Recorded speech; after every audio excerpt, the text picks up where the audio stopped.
இத்துடன் செய்திகள் நிறைவடைகின்றன. மீண்டும் செய்திகள் இரவு 10 மணிக்கு. முக்கிய செய்திகளை தெரிந்து கொள்ள மக்கள் தொலைக்காட்சியின் மணி செய்திகளை பாருங்கள். www.makkal.tv என்ற இணையதளத்திலும் மணி செய்திகளை காணலாம். வணக்கம்.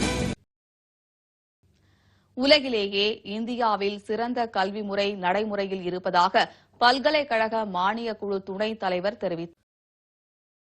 விரிவான செய்திகள். நள்ளிரவு முதல் நடைமுறைக்கு வந்துள்ள பெட்ரோல் மற்றும் டீசல் விலை உயர்வுக்கு பொதுமக்கள் கடும் கண்டனம் தெரிவித்தனர்.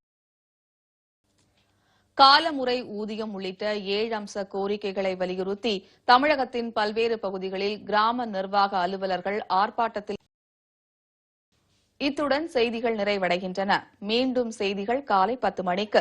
முக்கிய செய்திகளை தெரிந்து கொள்ள மக்கள் தொலைக்காட்சியின் மணி செய்திகளை பாருங்கள். www.makkal.tv என்ற இணையதளத்திலும் மணி செய்திகளை காணலாம். மும்பையை தொடர்ந்து விசாகப்பட்டினம் கடற்படை தளத்தில் நிகழ்ந்த விபத்தில் தொழிலாளி ஒருவர் உயிரிழந்தார். விரிவான செய்திகள். சோனியா காந்தி மற்றும் ராகுல் காந்தி உட்பட 194 பேர் அடங்கிய முதல் வேட்பாளர் பட்டியலை காங்கிரஸ் கட்சி வெளியிட்டது. இடையே ஏற்பட்ட குழு மோதலில் ஒருவரை ஒருவர் ஓட விரட்டி தாக்கிக் கொண்டதில் 3 பேர் காயமடைந்தனர். விரிவான செய்திகள். ஜெயலலிதா மீதான சொத்து குவிப்பு வழக்கில் அரசு வழக்குரைஞர் பவானி சிங்குக்கு 65,000 ரூபாய் தண்டம். இத்துடன் செய்திகள் நிறைவடைகின்றன. மீண்டும் செய்திகள் இரவு 10 மணிக்கு. முக்கிய செய்திகளை தெரிந்து கொள்ள மக்கள் தொலைக்காட்சியின் மணி செய்திகளை பாருங்கள். www.makkal.tv என்ற இணையதளத்திலும் மணி செய்திகளை காணலாம். வணக்கம்.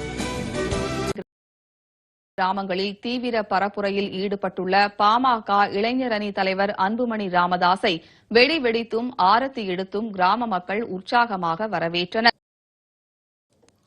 விரிவான செய்திகள்.